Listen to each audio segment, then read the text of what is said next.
Buat teman-temanku yang baru gabung, bisa cek di playlist untuk urutan videonya, dan bisa juga cek di playlist untuk judul barunya. Bab 541, apakah kamu juga menyukai batu cantik? Setelah Pak Kecil menerimanya satu persatu, dia mengembalikan hadiahnya. Itu semua adalah hal yang dia sukai. Kristal yang indah, benda kecil yang indah. Sekelompok anak-anak belum pernah meninggalkan penjara Great Desolate sejak mereka lahir. Tentu saja, mereka belum pernah melihat kristal atau batu permata atau artefak giok binatang iblis tingkat tinggi. Namun, orang dewasa tahu betapa berharganya benda itu. Sekilas Bai Feng mengenali bahwa beberapa anak itu sebenarnya memegang kristal binatang iblis bintang 8. Itu adalah hal yang sangat berharga. Dia segera membawa anak-anak untuk mengembalikan kristal itu. Kami tidak bisa, bagaimana kamu bisa memberikan barang berharga seperti itu kepada anak-anak? Yun Ran tidak pernah keberatan dengan keputusan Pak Kecilnya. Pak Kecil itu punya hak untuk dengan bebas mengendalikan barang-barang di cincin penyimpanannya. Mereka berteman. Mereka hanya saling memberi hadiah. Anda tidak perlu terlalu khawatir tentang hal ini.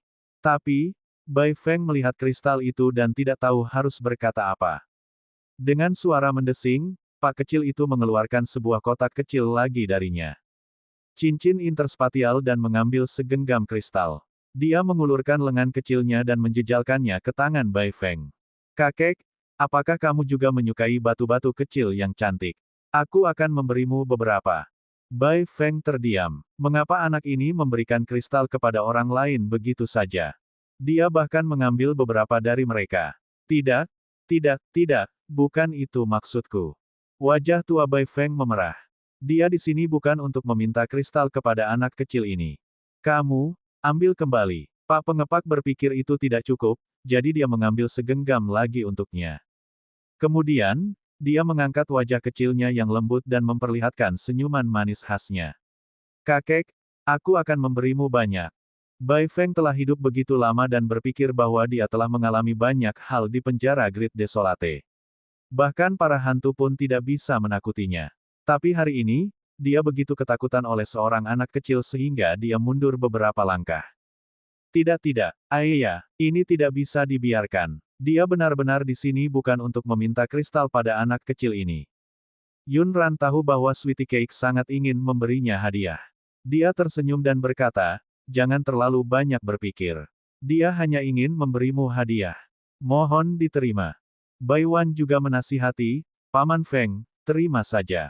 Setelah kamu keluar, kamu akan membutuhkan sejumlah uang untuk membangun kembali keluarga Bai. Pak Kecil itu tidak menyangka bahwa dia akan membuatnya ketakutan hanya dengan memberinya hadiah kecil.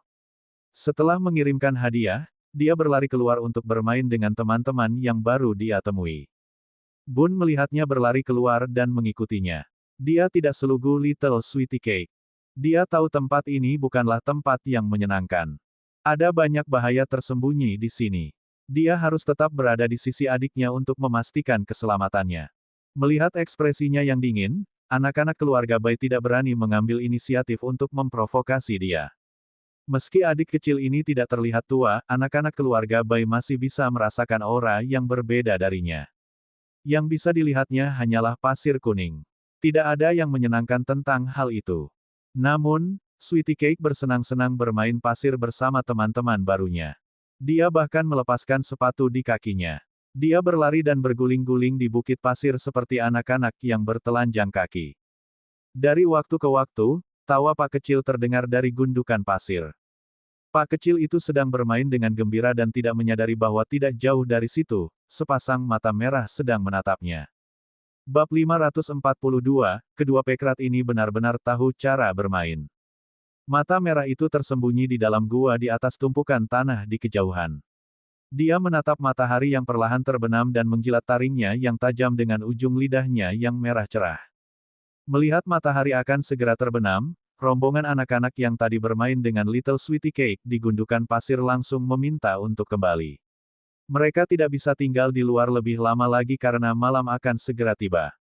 Di sini, malam hari 100 kali lebih menakutkan daripada siang hari. Pak Kecil itu belum cukup bersenang-senang. Dia duduk di gundukan pasir, memegang pasir di tangan kecilnya saat dia menumpuk rumah kecilnya.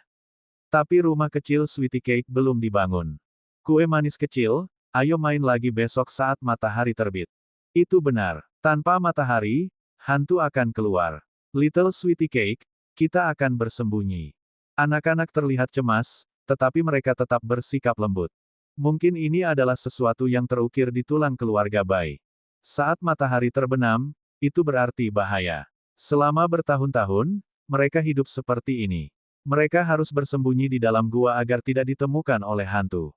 Mereka takut para pelayan darah akan melihat mereka dan menangkap mereka untuk menjadi budak darah para hantu. Bersembunyi. Apakah Anda sedang bermain petak umpet? Sweetie Cake sangat pandai bersembunyi. Pak Pekrat sama sekali tidak mengerti maksud anak-anak ini. Dia mengira mereka membawanya untuk bermain petak umpet. Tapi Bun mengerti maksud anak-anak itu. Pada malam hari, hantu-hantu itu akan keluar. Gundukan pasir ini sangat berbahaya. Anak-anak ini berencana mengambil Sweetie Cake dan bersembunyi. Wajah Bun menjadi gelap. Dia berjalan mendekat dan membantu adiknya memakai sepatu. Kemudian, dia mengangkatnya dari pasir dan menepuk-nepuk pasir dari tubuhnya. Jangan bermain petak umpet. Ayo kita cari ibu dan ayah dulu. Pak Pekrat selalu mendengarkan kakaknya dan mengangguk patuh. Oke. Dia membiarkan kakaknya memegang tangannya untuk menemukan orang tuanya. Ketika Bun melihat Yunran dan yang lainnya, dia memberitahu Mo Beiyuan dan Yunran apa yang baru saja dikatakan anak-anak. Mereka bilang kalau malam hari, akan ada hantu di sini. Kakak suka berlarian. Awasi dia. Melihat ekspresi gugup di wajah kecilnya, Yunran maju dan menyentuh bagian atas kepalanya. Dia berkata dengan lembut, ayah dan ibu tahu bahwa ada bahaya di sini. Kami akan melindungi Sweetie Cake. Jangan khawatir, Bun. Masih terlalu dini bagi anak muda untuk merasa cemas dan khawatir. Mereka tidak memberitahu kedua pak kecil itu tentang Goul secara langsung karena mereka tidak ingin kedua pak kecil itu menjadi gugup karena keberadaan Goul tersebut. Tapi Bun mereka terlalu pintar. Dia seharusnya sudah menebak semuanya. Adapun pak kecilnya yang lain, saat ini sedang mengenakan wajah kucing kecil dan berceloteh di pelukan ayahnya untuk memamerkan rumah kecil yang baru saja dia bangun. Kue manis masih muda. Dia hanya bisa membangun rumah kecil sekarang. Saat Sweetie besar nanti, dia bisa membangun rumah besar. Akan ada beberapa pohon besar yang ditanam di samping rumah-rumah kecil. Yunran bergumam, teruslah membual. Gurun ini sekilas dipenuhi pasir kuning. Di mana ada pohon untuk kamu tanam? Namun, dia tidak bisa menahan dukungan dari Mo Beiyuan, iblis yang menyayangi putrinya. Dia memuji pak kecil itu, kue manis itu luar biasa. Dia tahu cara membangun rumah kecil dan menanam pohon. Pak kecil itu mengayunkan kaki pendeknya ke dalam pelukan ayahnya dan berkata dengan ekspresi lucu, benar. Pohon besar itu adalah bibit yang diberikan oleh kakak. Yunran berkomentar, jadi dia benar-benar menanam sesuatu. Itu mungkin ramuan obat di ring penyimpanan roti. Bun sangat menghargai ramuannya. Dia sebenarnya bersedia mengajak mereka bermain di Little Sweetie Cake. Kedua bocah kecil ini benar-benar tahu cara bermain. Malam tiba. Desa yang semula ramai kini kosong kecuali Yunran dan yang lainnya. Anggota keluarga Bai di desa sepertinya takut akan sesuatu. Kebanyakan dari mereka bersembunyi. Bab 543, lihatlah bulan di langit. Bai Feng berdiri di atas gundukan pasir yang tinggi dan menatap bulan bundar di langit. Dengan gemetar pada tongkatnya, dia menemukan Yunran dan yang lainnya. Orang lain di sekitar mereka terus berseru bahwa sesuatu yang buruk telah terjadi. Paman Feng, apa yang terjadi? Bai Wan dengan cepat bertanya ketika dia melihat ketakutan di wajahnya.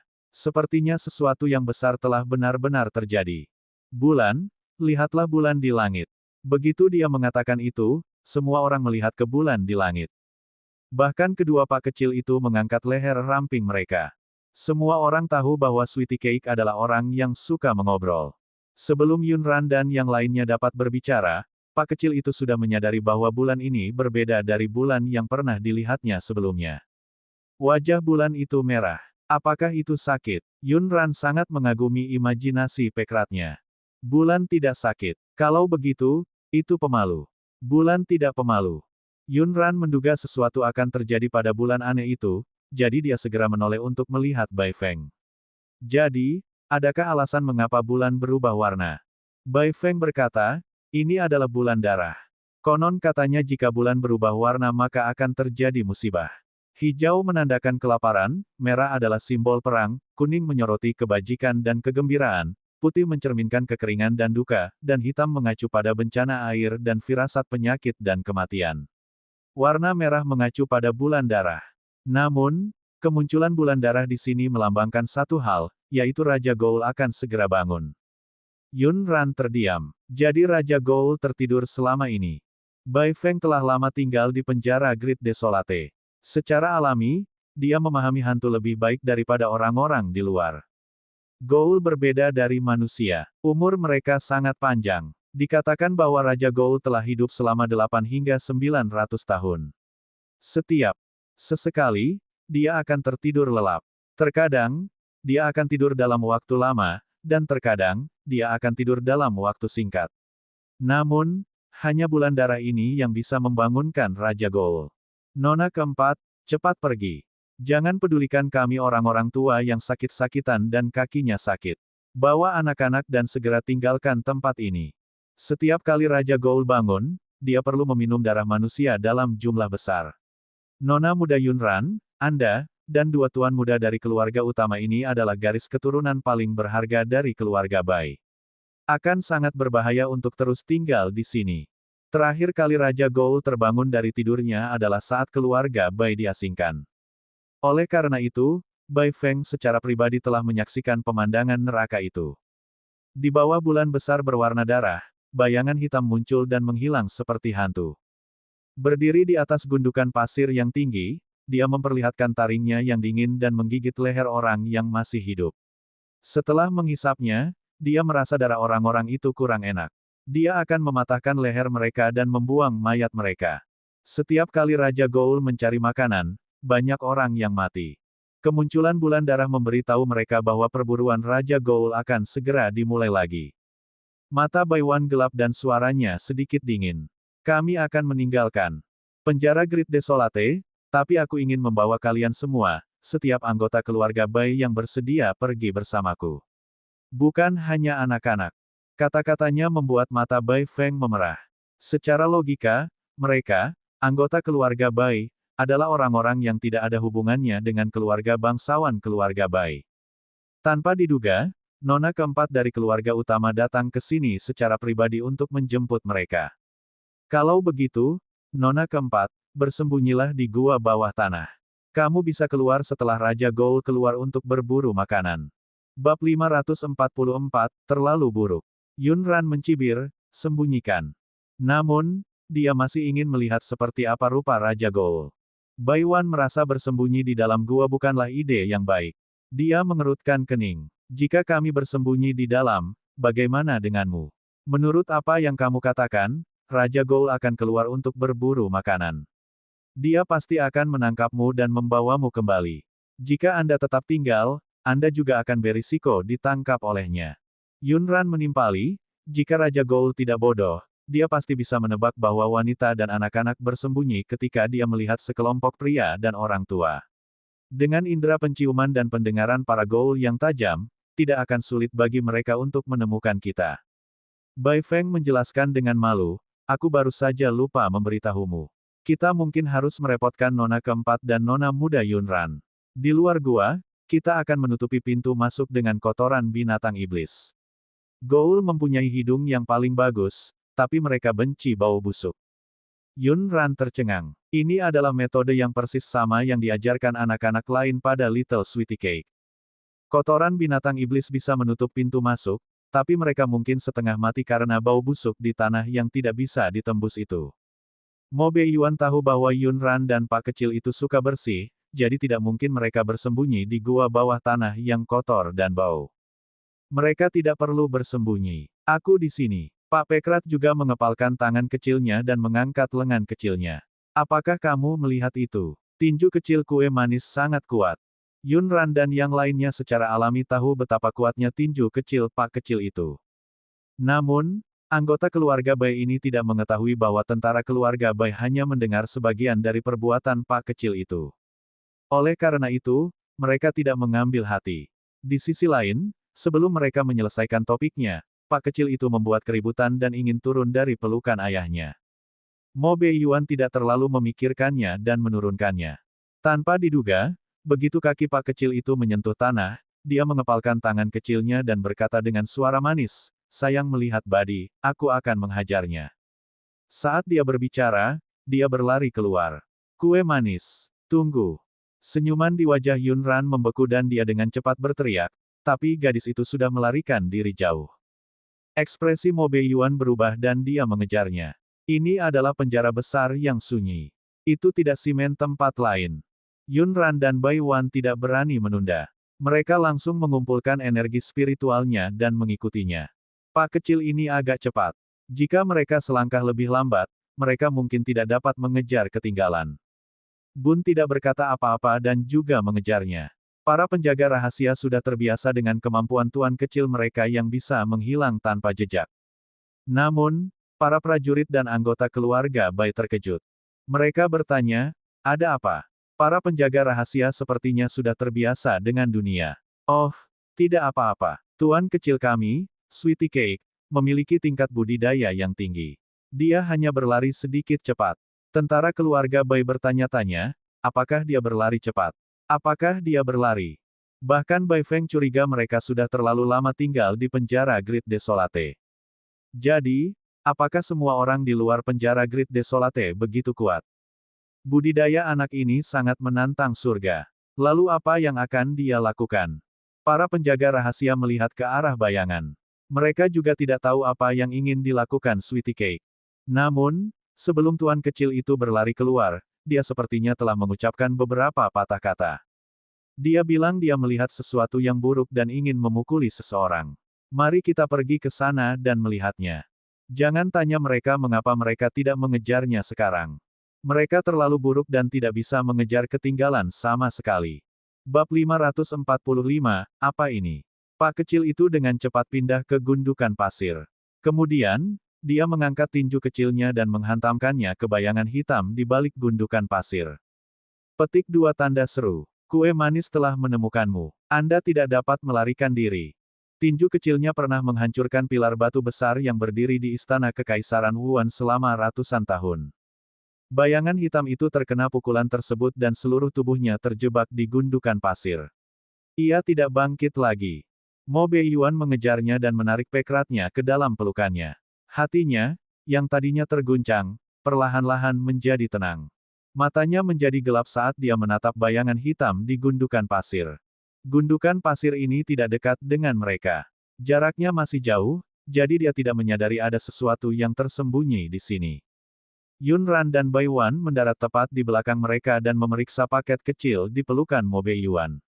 Apakah kue manis baik-baik saja? Tidak apa-apa. Dia pasti menemukan sesuatu yang tersembunyi di sini. Dia penasaran, jadi dia datang untuk melihatnya. Mo Beiyuan menyentuh bagian belakang kepala Pak kecil itu dan menjawab. Yunran terdiam. Dia melihat ke lubang di gundukan pasir. Apa-apaan ini? Yunran mengalihkan pandangannya ke arah bayangan hitam dan melihat lebih dekat di bawah sinar bulan. Benda itu terbungkus jubah hitam lebar dan tampak seperti manusia. Karena telah dilubangi ke dalam tanjung berpasir oleh si Pak kecil, seluruh kepalanya terkubur di dalam tanjung berpasir. Yunran tidak tahu seperti apa bentuk kepalanya. Tidak mungkin untuk menentukan apakah itu manusia atau hantu. Dia hanya bisa menunggu penjaga rahasia mengikutinya dan menyeret makhluk sialan ini keluar dari tanjung berpasir. Itu hantu. Ketika penjaga rahasia mengeluarkan benda sialan itu dari gundukan pasir dan memperlihatkan wajahnya, semua orang akan dapat mengetahui apakah itu manusia atau hantu. Bai Feng berlari bersama anggota keluarga Bai, terengah-engah. Saat dia melihat hantu itu tergeletak di gundukan pasir, dia langsung tercengang. Para hantu selalu menjadi keberadaan yang menakutkan di hati mereka. Tapi sekarang, hal itu muncul di hadapan mereka sedemikian rupa. Ada apa dengan hantu ini? Bai Feng bertanya dengan suara gemetar. Pak kecil itu melambaikan tangan kecilnya ke pelukan ayahnya. Sayang menangkapnya. Sayang menangkap orang jahat ini. Bai Feng terdiam. Jadi, Pak kecil ini baru saja bergegas keluar dan menyingkirkan hantu yang bersembunyi di kegelapan. Benarkah? Apakah sudah mati? Pak kecil itu menggelengkan kepalanya. Tidak, Sweetie Cake hanya memukulnya dengan ringan sekali. Hanya sekali. Lalu, Ia pingsan dengan sendirinya. Penjaga rahasia sudah terbiasa dengan hal itu. Di bawah instruksi Mo Beiyuan, dia menangani hantu ini. Saudara-saudara penjaga rahasia yang tersisa mengangkat tangan mereka dan menepuk-nepuk prajurit tentara keluarga Bai yang membeku. Tidak apa-apa. Ini adalah perilaku normal Sweetie Cake. Dia suka melempar batu kecil ke arah pembunuh, memukuli penggarap setan, dan sebagainya. Setelah menghajar hantu itu, Pak kecil itu menguap seolah-olah tidak terjadi apa-apa dan pergi tidur. Bai Feng dan anggota keluarga Bai begitu gembira hingga mereka tidak bisa tidur. Silsilah keluarga Bai memang berbakat dalam kekuatan spiritual. Kalau tidak, Bai Xiao tidak akan mampu menjadi perang nomor 1. Dewa 5 negara. Tapi bukankah garis keturunan Pak kecil ini terlalu kuat? Apakah keluarga Bai mereka akan menghasilkan dewa perang perempuan? Keesokan harinya, berita tentang Pak kecil yang memukul hantu dengan pukulan menyebar di antara anak-anak keluarga Bai. Apa hantu di mata anak-anak ini? Para hantu adalah eksistensi yang paling mereka takuti. Itu selalu menjadi mimpi buruk mereka. Tapi sekarang, Pak kecil itu dengan mudah mengalahkan hantu. Sekarang, Pak kecil itu telah menjadi pahlawan kecil di hati mereka. Bab 546, ditingkatkan dari tim pet menjadi bos besar. Kue manis, kamu mengalahkan hantu. Kamu sungguh luar biasa. Mulai sekarang, Anda adalah bos kami. Aku akan menjadi bawahanmu. Ya, kami akan menjadi bawahanmu mulai sekarang. Sekelompok anak-anak dengan usia yang hampir sama sedang bermain bersama. Tidak ada perbedaan kelas. Mereka berebut siapa bosnya. Tapi sekarang, mereka dengan suara bulat setuju untuk mengakui anak tersebut sebagai bos mereka. Di mata anak-anak ini, menjadi bawahan Little Sweetie Cake adalah sesuatu yang sangat mereka banggakan.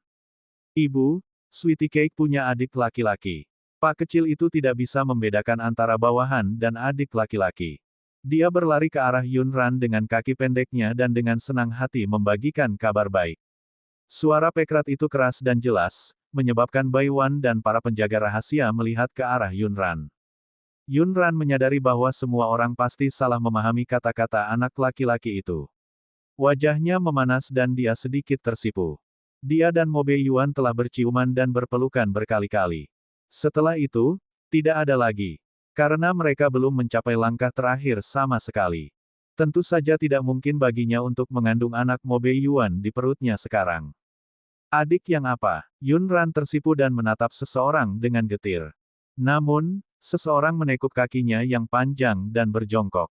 Dia menatap lurus ke arah si Pak kecil dan merapikan bulu si Pak kecil yang berantakan. Adik laki-laki tetaplah adik laki-laki. Sweetie Cake sudah memiliki banyak adik laki-laki sekarang. 1 atau 2, ada lebih dari 15 adik laki-laki. Saat dia berbicara, dia melambaikan tangan kecilnya di luar gubuk lumpur kecil. Adik-adik, cepat masuk. Oleh karena itu, Yunran melihat anak-anak dari keluarga Bai berdesakan dengan malu-malu. Anak laki-laki yang memimpin berusia sekitar 12 atau 13 tahun. Dia sedikit lebih berani. Di bawah tatapan bingung Yunran dan yang lainnya, dia berkata dengan malu-malu, kami ingin menjadi bawahan Little Sweetie Cake. Bukan adik kecil. Kami ingin mengakui dia sebagai bos kami. Ya, dia akan menjadi bos kita mulai sekarang. Yunran terdiam. Apakah paket kecilnya sudah ditingkatkan dari hewan peliharaan tim menjadi bos besar? Mengapa kamu menelepon bosnya? Pak kecilnya sangat gemuk. Dia tidak memiliki temperamen seorang bos. Karena dia kuat, dia mengalahkan para hantu. Dia bagus. Dia tidak takut pada hantu. Dia satu-satunya di sini yang tidak takut pada hantu. Sekelompok anak-anak berbicara sekaligus dan menjawab dengan lantang. Yunran melirik bola ketan kecilnya, yang matanya terbuka lebar. Pak Pekrat itu menganggukkan dagunya tanda setuju. Jelas sekali bahwa dia sudah mengangguk dan setuju untuk menerima mereka sebagai bawahannya. Bagaimanapun, itu melibatkan aturan lain, jadi Yunran membiarkannya bermain sendiri. Namun, dia masih harus menjelaskan perbedaan antara bawahan dan adik laki-lakinya kepada si pengepak. Dia tidak ingin mempermalukan dirinya sendiri lagi. Yunran butuh waktu lama untuk membantu Sweetie Cake mengetahui perbedaan antara bawahan dan adik. Kue manis tahu. Kue manis adalah bosnya. Aku adalah anak yang paling kuat. Saya harus melindungi bawahan kecil saya dan yang lainnya. Saya tidak bisa membiarkan orang jahat menindas mereka. Yunran bertanya-tanya, itu masuk akal, tapi kenapa Pak Kecilku terdengar sangat lucu saat dia mengatakannya. Setelah Pak Kecil itu memiliki bawahan, dia membawa sekelompok bawahan berkeliling. Yunran tahu bahwa hantu-hantu itu tidak akan muncul di siang hari, jadi penjara Great Desolate relatif aman. Dia meminta penjaga rahasia untuk mengikuti dan mengawasi Pak Kecil itu. Dia hanya ingin mereka tidak membiarkannya berlarian. Setelah beberapa saat, penjaga rahasia itu kembali dan melaporkan, prestasi luar biasa, anak kecilnya. Tuan kecil kue manis menangkap beberapa kalajengking raksasa dari pasir dan berkata bahwa dia ingin membawanya kembali untuk membuat anggur bagi Kaisar Wu Elan. Tuan kecil Sweetie Cake membunuh binatang iblis bintang 7, ular piton pasir raksasa. Saat ini, dia membawa bawahannya untuk meluncur di belakang ular piton pasir raksasa untuk bermain. Bab 547, Jangan takut, bawahan kecil. Yunran mengangguk. Ini normal untuk Sweetie Cake-nya. Kalajengking dan ular raksasa itu tidak berbisa, kan? Jangan biarkan dia mendekati yang beracun. Penjaga rahasia itu dengan cepat menjawab, Tuan Kecil Bun berkata bahwa itu tidak beracun dan dapat dimainkan oleh Tuan Kecil Kue Manis. Yunran mengangguk lagi. Baiklah. Dengan adanya Bun, dia tidak perlu khawatir Pak Kecil itu akan terluka karena racun. Tak perlu dikatakan lagi, setelah Pak Kecil itu bermain-main, citranya di hati anak-anak itu menjadi jauh lebih kuat. Pak Kecil itu berjalan di depan, menyeret ekor ular piton besar di tangan kecilnya. Di belakangnya ada sekelompok anak-anak, masing-masing menyeret kalajengking besar. Piton itu terlalu besar untuk dipindahkan oleh anak-anak lain, tetapi Pak Kecil itu dengan mudah menyeretnya kembali. Melihat adegan ini, Yunran tidak bisa menahan tawa. Mengapa Sweetie Cake menyeret ular itu kembali? Membuat anggur. Kakak bilang kalajengking dan ular bisa digunakan untuk membuat anggur. Sweetie Cake ingin membawa ular-ular itu kembali untuk membuat anggur untuk kakek. Mata besar Pak Rat itu melengkung menjadi bulan sabit saat dia berkata dengan gembira kepada Yunran. Yunran berkata, kakek dari pihak ibumu tidak memiliki toples anggur sebesar itu. Masalahnya adalah tidak ada cincin penyimpanan mereka yang dapat menampung ular piton sebesar itu. Pada akhirnya, dia meminta Bun untuk menggali kantong empedu ular itu dan memasukkannya ke dalam toples kecil untuk mengawetkannya sebelum membawanya kembali untuk membuat anggur untuk Suan Yuan Yu. Dia meninggalkan kristal itu untuk dimainkan oleh Little Sweetie Cake. Sisa daging ular dibagikan kepada semua orang dan mereka memakan daging ular panggang. Setelah makan lengkap, anak-anak menjadi semakin melekat pada Little Sweetie Cake. Hampir dimanapun Pak Kecil itu berada, ada sekelompok besar anak-anak yang mengikuti di belakangnya. Setelah matahari terbenam, anak-anak tidak lagi terburu-buru bersembunyi di dalam gua. Kami ingin bersama Sweetie Cake. Kami tidak akan takut bahkan jika hantu itu datang. Itu benar. Kami bersama bos. Kami tidak takut pada hantu omong kosong. Jika satu hantu datang, bos kita akan melawannya. Jika 10 datang, kita akan bertarung 10. Saya ingin melihat bos melawan para hantu. Yunran tidak dapat menyela ketika selusin anak berbicara. Pak Kecil itu juga mengangguk. Jangan takut, adik-adik. Kue manis akan melindungimu. Yunran terjebak antara tawa dan air mata. Demi keselamatan kelompok anak-anak ini, dia hanya bisa membiarkan mereka tinggal. Pada malam hari, hantu-hantu itu tidak muncul. Namun, sekelompok pelayan darah muncul di binatang iblis terbang. Nona keempat, itu adalah pengkhianat dari keluarga Bai. Bai Feng awalnya berencana mencari cara agar seseorang menghubungi kelompok orang ini, tapi dia tidak menyangka mereka akan datang mencarinya. Dia segera pergi mencari Bai Wan. Saya khawatir mereka datang ke sini setelah menerima kabar bahwa Anda telah memasuki penjara Great Desolate. Pemimpinnya disebut Bai Wudi. Dia adalah junior paling berbakat di keluarga Bai dalam beberapa tahun terakhir. Namun, orang ini kejam dan memiliki cara yang brutal. Anda harus berhati-hati terhadapnya. Bai Wan mengangguk padanya, menunjukkan bahwa dia mengerti. Segera setelah dia selesai berbicara, Yunran mendengar tawa yang sangat arogan datang dari luar gubuk lumpur kecil. Saya mendengar bahwa wajah baru telah datang ke penjara Great Desolate kami dan secara khusus datang untuk melihatnya. Mengapa? Apakah kamu takut padaku dan tidak berani keluar? Ketika Bai Feng melihatnya menertawakan Bai Wan dan yang lainnya, dia sangat marah sehingga dia langsung menjawab, Bai Wudi, jenderal macam apa kamu? Kamu sudah terlalu lama menjadi pelayan darah para Goul. Apakah kamu lupa nama keluargamu? Bai Wudi mencibir. Bai Feng, kamu belum mati. Yunran mengerutkan kening dan berjalan keluar, ingin melihat orang seperti apa yang begitu sombong. Dia melihat seorang pemuda yang sangat arogan. Pria itu berusia sekitar 25 atau 26 tahun. Rambutnya dipangkas sangat pendek, dan bekas luka mengerikan dipotong di satu sisi kepalanya, melewati sudut mata kirinya dan memanjang dari pipi hingga sudut mulutnya. Itu menambahkan sedikit kekejaman pada wajah itu. Bab 548, kenapa kamu belum mati? Kata-kata ketidaktaatan Bai Wudi tertahan di mulutnya. Brengsek, bagaimana bisa ada wanita yang begitu cantik? Bahkan sebagai manusia, dia ingin menggigit leher ramping dan putih itu, apalagi para hantu. Dibandingkan dengan wanita berwajah kuning di penjara Great Desolate, kecantikan di depannya ini hanyalah peri yang turun ke dunia fana. Kaisar 5 kerajaan idiot mana yang melakukan ini? Bahkan keindahan menakjubkan seperti itu bersedia dikirim ke tempat seperti penjara Great Desolate. Mo Beiyuan membawa paket kecil itu dan mengikutinya. Pak kecil itu juga secara terbuka diakui sebagai orang yang tampan. Dia berbentuk bola merah muda dan memancarkan aura halus. Tepat setelah itu, Bai Wan dan Bun juga keluar dari gubuk lumpur dan menunjukkan wajah mereka. Bai Wudi melirik mereka dan matanya kembali berbinar. Dia memutar lehernya dengan penuh semangat, dan tulangnya mengeluarkan suara retak. Saya tidak menyangka akan menemukan begitu banyak hal baik sekaligus. Apakah kaisar bodoh dari 5 negara tahu bahwa raja kita akan segera bangun, jadi mereka mengirimkan hadiah ucapan selamat ini.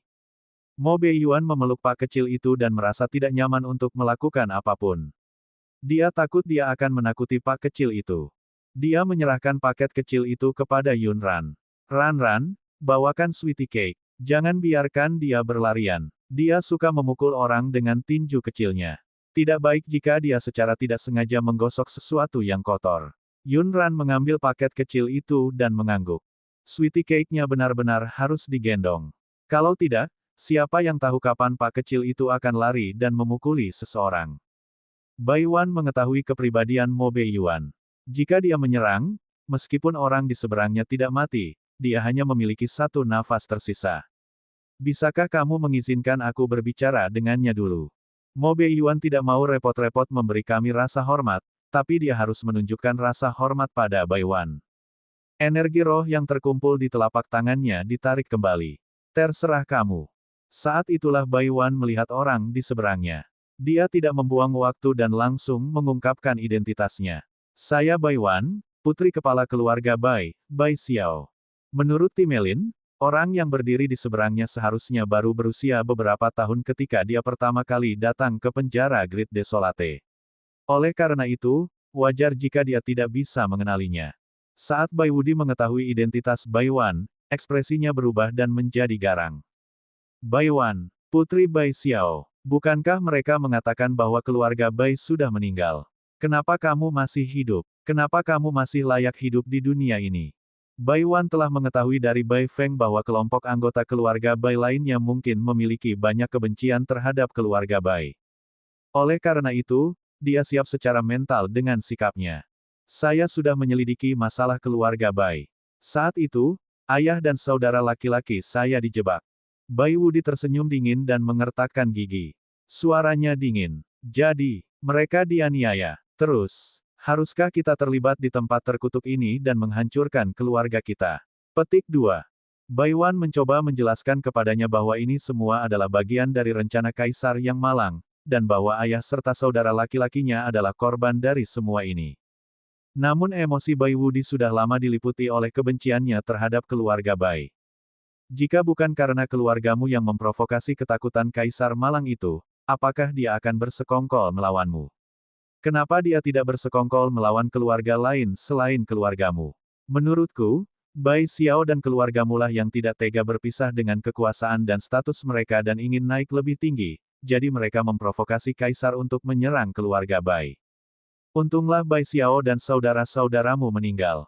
Kenapa kamu belum mati? Yun Ran tidak menyukai kata-katanya.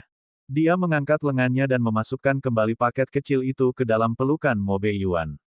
Pegang dia untuk saat ini. Kemudian, dia mengangkat kakinya dan menendang Bai Wudi yang berteriak-teriak itu. Menurut apa yang kamu katakan, itu semua salahmu jika aku menendangmu, memukulmu, atau bahkan membunuhmu sekarang.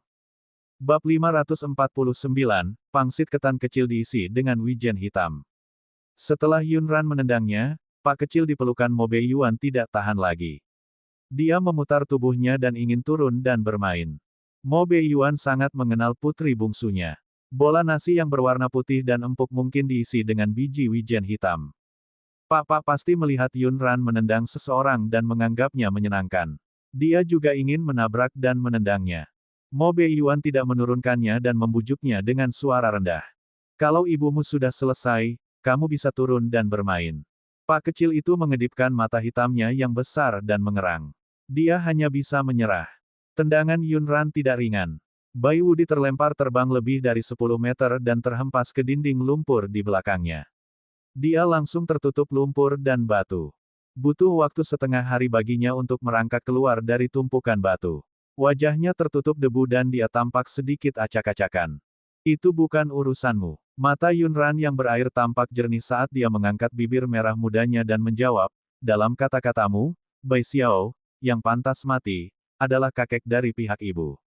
Beberapa jenderal kecil dari keluarga Bai adalah paman kandungku, dan Bai Wan adalah ibuku. Katakan padaku, apakah aku berhak ikut campur dalam masalah ini? Pupil Bai Wudi mengerut saat dia memandangnya dengan kaget. Apa katamu? Bai Wan adalah ibumu. Yunran mengerucutkan bibirnya dengan tenang. Apa yang mengejutkan tentang Bai Wan sebagai ibunya?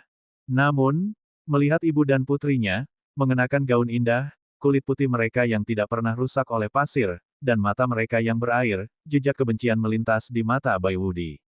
Dia menjalani kehidupan yang mengerikan di penjara Great Desolate. Orang tuanya meninggal secara tragis. Anggota klannya telah ditangkap oleh hantu di depannya. Kakak perempuannya dibesarkan sebagai budak darah oleh para hantu. Dia sangat kesakitan hingga dia ingin mati. Namun, putri dan cucu pelakunya hidup begitu nyaman. Dia tidak mau menerima ini.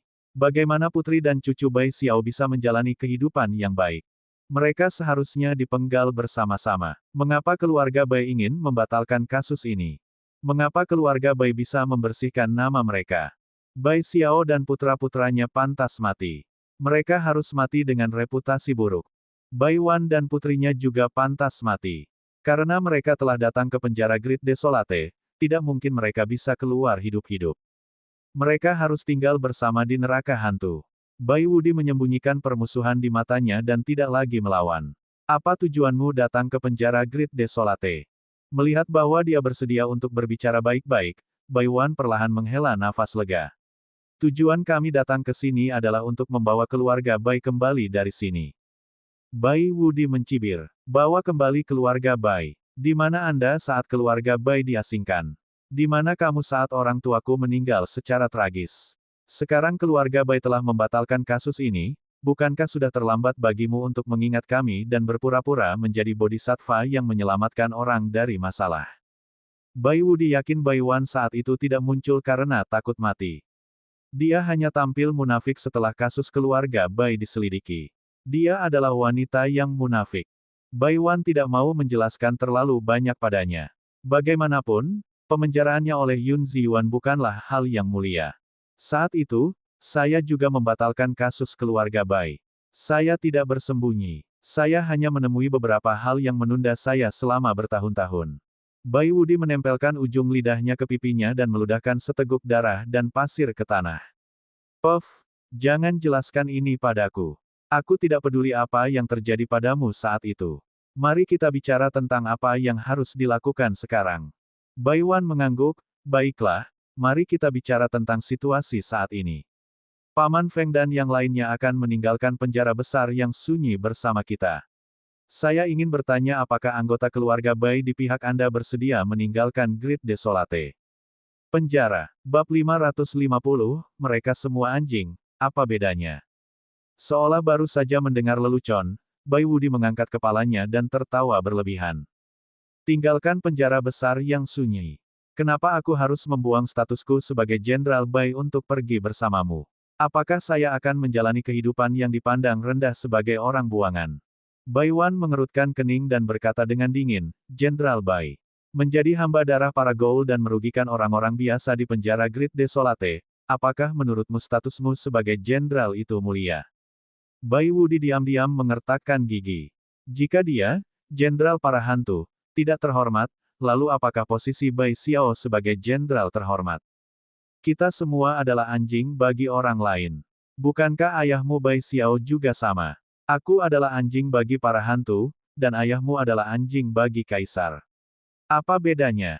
Bai Wan tidak keberatan diejek olehnya, tapi dia tidak tega mendengar ayah dan saudara laki-lakinya, yang sudah mengorbankan diri mereka sendiri, dihina dan difitnah berkali-kali. Dia langsung marah. Ayahku selalu melindungi masyarakat benua timur.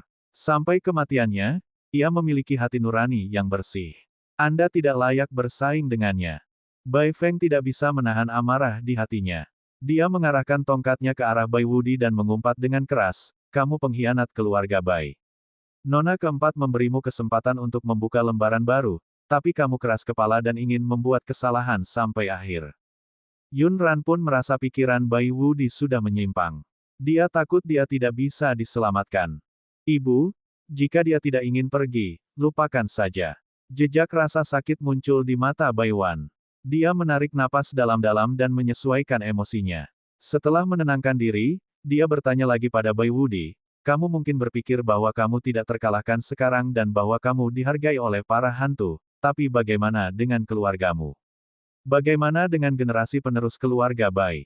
Apakah kamu akan menjadi pelayan darah bagi para hantu di penjara sunyi besar ini selama-lamanya? Saya yakin Anda lebih tahu dari kami siapapun tentang keberadaan hantu itu.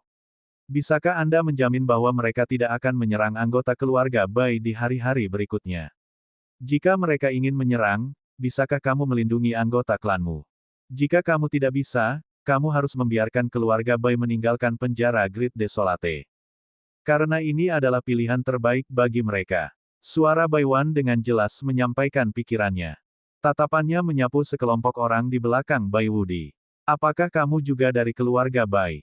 Apa yang kamu pikirkan? Apakah kamu akan meninggalkan penjara Great Desolate?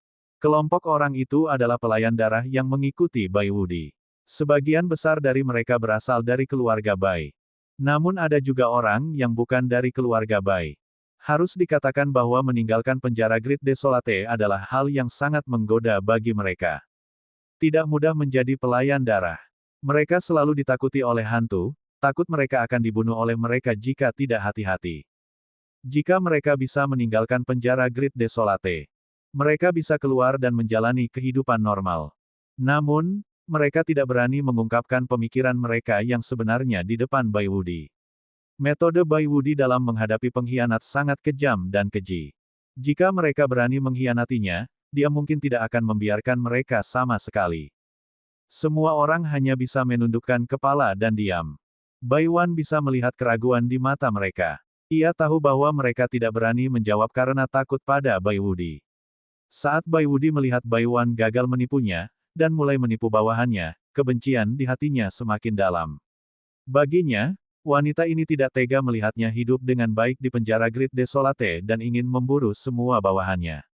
Dengan cara ini, dia tidak akan memiliki kekuatan di depan para hantu dan akan ditinggalkan. Wanita ini sungguh kejam.